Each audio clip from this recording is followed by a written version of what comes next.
어쨌든 대화 지문부터 한번 보면 쉽게 말하면 남자 여자가 둘이 나오고 둘 중에 한 명이 문제가 있습니다. 그 문제를 해결하는 그런 과정이다라고 생각해 주시면 돼요. 근데 그 문제가 나오기 전에 먼저 인사말을 주고받습니다. 그냥 대뜸 와서 용건부터 말하는 경우도 물론 있어요. 하지만 원래 알고 지내던 사이라면 뭔가 오고 가는 말이 또 있을 수 있겠죠. 그죠? 그 인사말이 사실 전체 흐름에 엄청 중요한 내용은 아닐 수도 있어요. 하지만 인사말까지도 잘 알아들을 수 있어야 우리가 미국 대학 가서 실제로 효과적인 소통을 한다라고 볼 수가 있는 거겠죠. 아무래도 인사말을 쌩까고 그냥 용건만 한다? 그러면은 효과적인 소통이 된다라고 보기가 좀 어려울 것 같아요. 그죠? 그렇기 때문에 인사말도 두 줄 이상, 세 줄 이상 나오면 거의 무조건 문제가 출제가 되기 때문에 반드시 알아주셔야 되고요.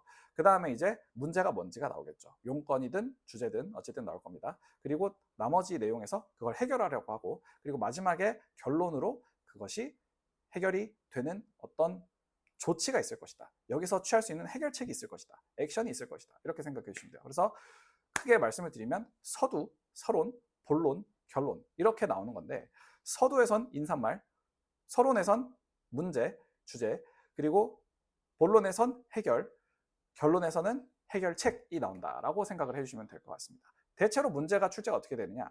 1번 문제는 바로 그 문제 자체를 물어봅니다. 주제 자체가 뭔가, 용건이 뭔가 이걸 물어봐요. 2번 문제는 인사말이 두 줄 이상, 세 줄 이상 나와 있었으면 그거에서 2번 문제를 출제를 합니다. 인사말이 길어지면 3번도 인사말에서 출제를 하는 경우가 있어요.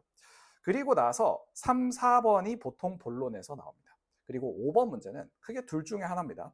이 마지막 해결책이 나와 있었으면 그 해결책을 가지고 출제를 하거나, 아니면 이 나온 내용 중에서 하나를 다시 따서 다시 듣기 문제를 출제를 함으로써 화자의도 문제나 아니면 추론 문제를 보통 출제를 합니다.